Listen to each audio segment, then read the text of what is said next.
Ndị be anyị, daalụ unu niile o. Asị m ka ụbọchị nke taa mara na anyị mma. Asị m egbe bele, ugo bele, nke si ibe ya bela. Ka gịnị mee na ya ndị Igbo ka nkụkụ kwa ya. Asịrị m unu na ya dịrị unu mma na Eke, ya dịkwaziri unu mma n'afọ, ya dịkwaziri unu mma na Nkwọ, ya dịkwaziri unu mma n'Orie. A sịkwalụ na unu ga-adịkwa ka echi, na echi ada agwụ agwụ.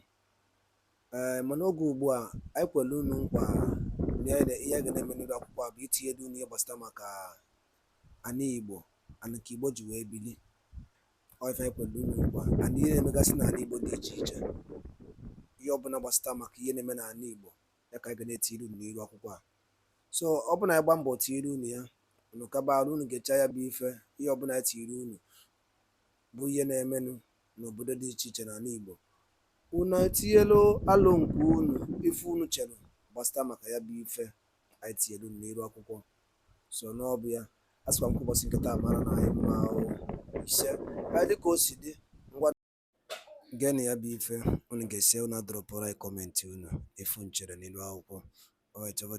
That you are part of the committee and you receive 1 million suggestion. How will you handle it? Okay.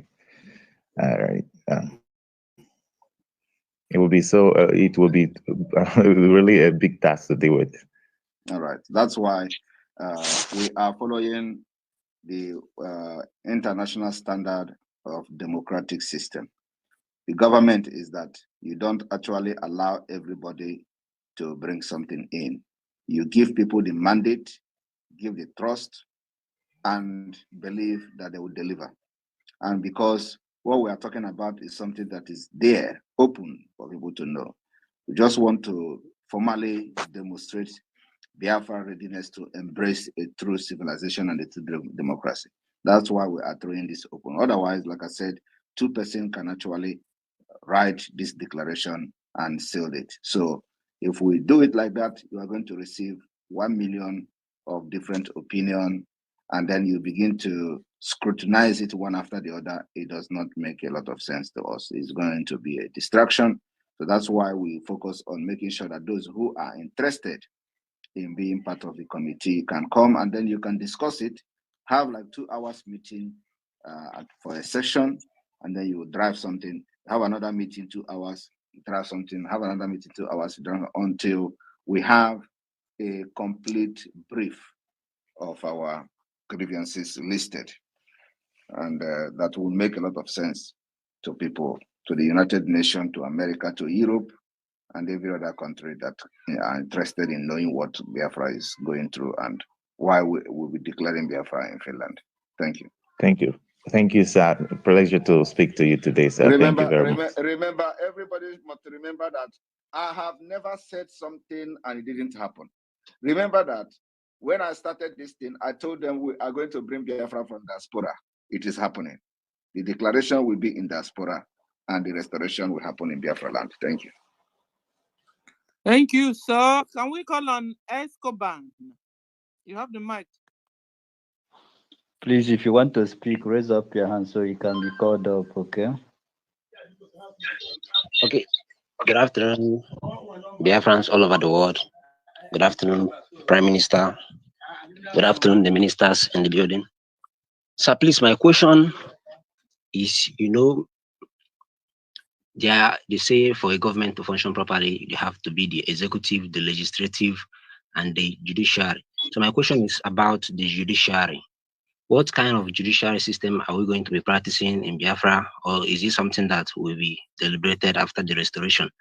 Then my second question is, the judges that are of Biafra descent that are currently serving under Nigeria, after the declaration of Biafra, will they be retained, or will they be dismissed, or will they be sent back to school? Because it's obvious they will not be accustomed with the law of Biafra.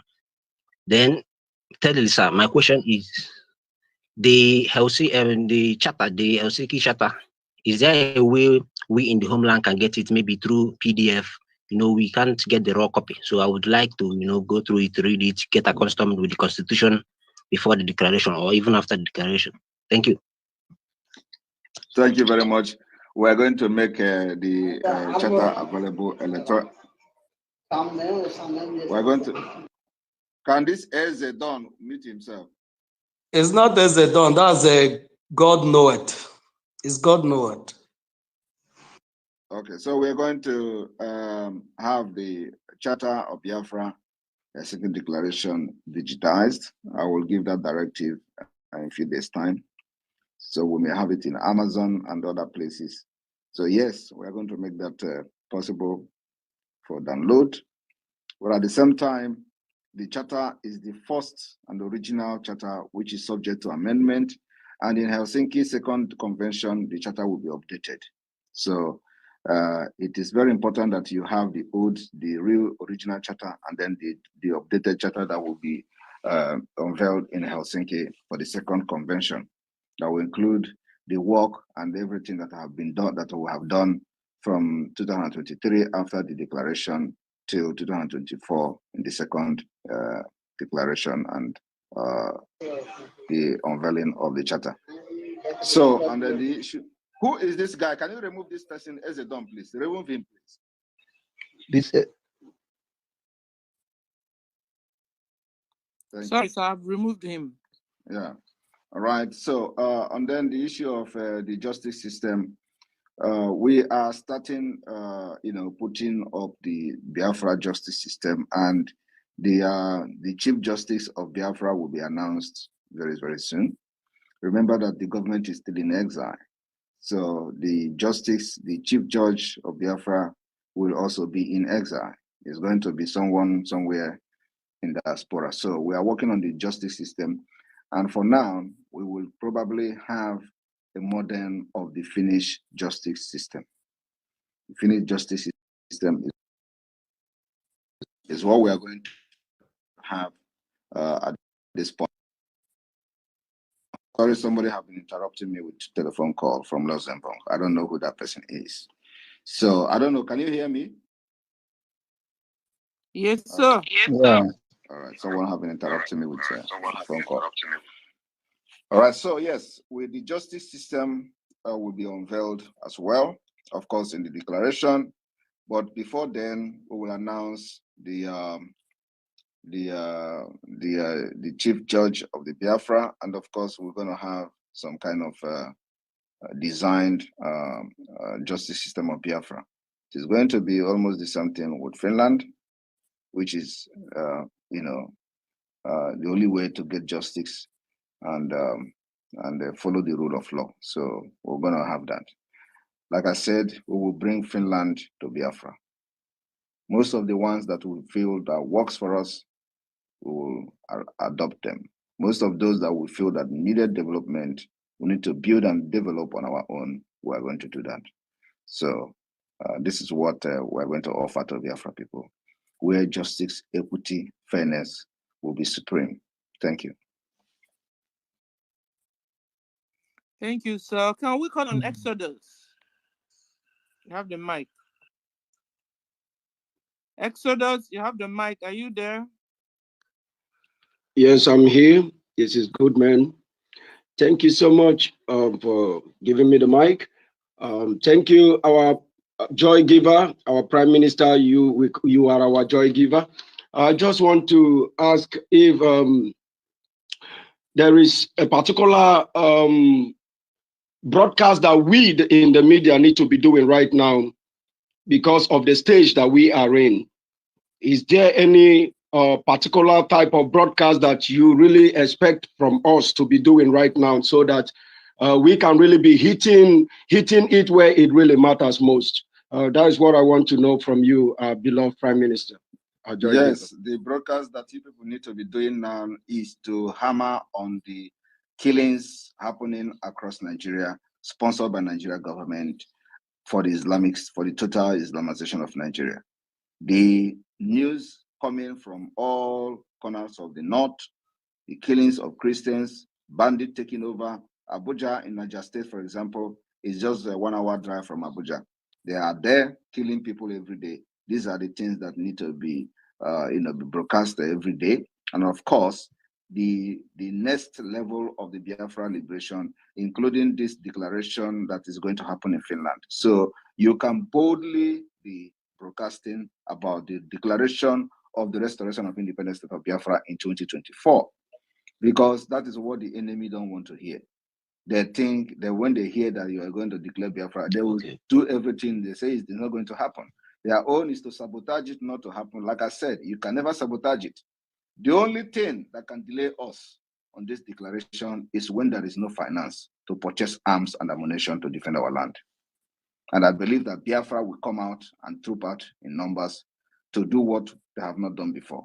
So all we need is just arms and ammunition to defend our land, so that you are not going to be killed the way you are. They are getting killed in other parts of Nigeria. Thank you.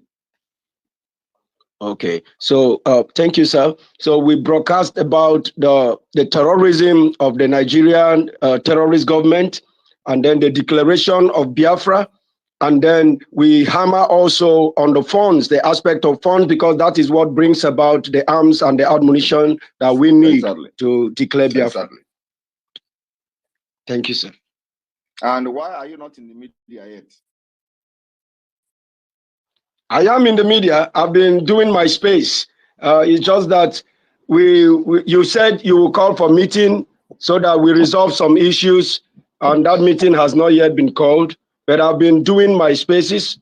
I've been doing my spaces. All right. Noted. Copied. Thank you. Judge God, you have the mic, sir. Thank you so much. Thank you so much. My Prime Minister, I want to trace something that I want to say before I will say the last word.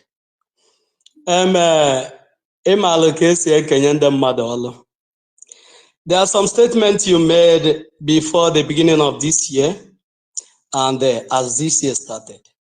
Before the beginning of this year, you said that every company, more especially those that has to do with our mineral resources, must pass through the Biafra Republic government in exile. And that is a job you give to Nigerian government. And early this year, few days ago, I think yesterday when we were on space, you talked about the Biafra flag, that the Biafra flag, and I have gone to check.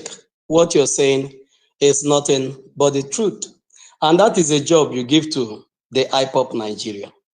And again, you talked about the redeclaration. This is a job you give to both the IPOP Nigeria and the Nigeria themselves. So I want to thank you, my Prime Minister.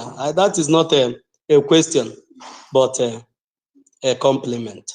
Then, my Prime Minister, I also want to ask you this question.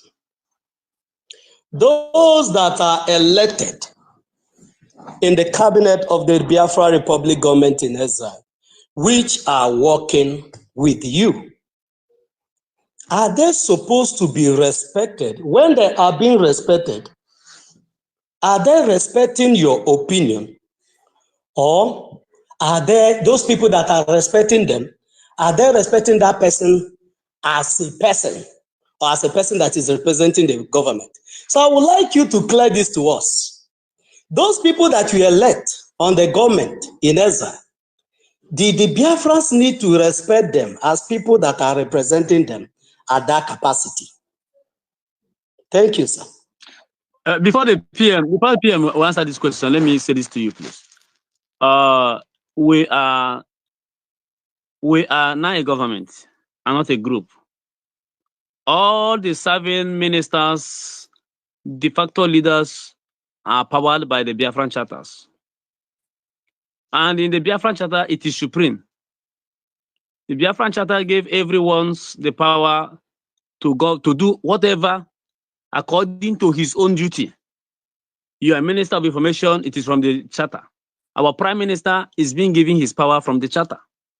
And to the list of the government is from the charter. The charter is our supreme document and our supreme law. And everyone who And by Dalolin no umife konisi when sola ni ane many rock one upasinketa. As a cupasinketa malo numa. I think which kwa zero. And the cosidi dịka ị nụrụ ife Biafran Prime Minister kwuru n'iru akwụkwọ ọzọ ka ibe ya bụ ya bụ Igbo midia ka anyị sikwa wee na-ewetara nnukwu ozi ya dị oke mkpa. Gịnị ka ị nwere ikwu gbasara maka ya bụ ife? Kabara oke drọpụra your comment, your own suggestion n'ihe ndị anyị na Biafran Prime Minister kwuru n'iru akwụkwọ. Thank you so much and stay tuned at Igbo Media. Daalụ ụmụnne m, kemesịa.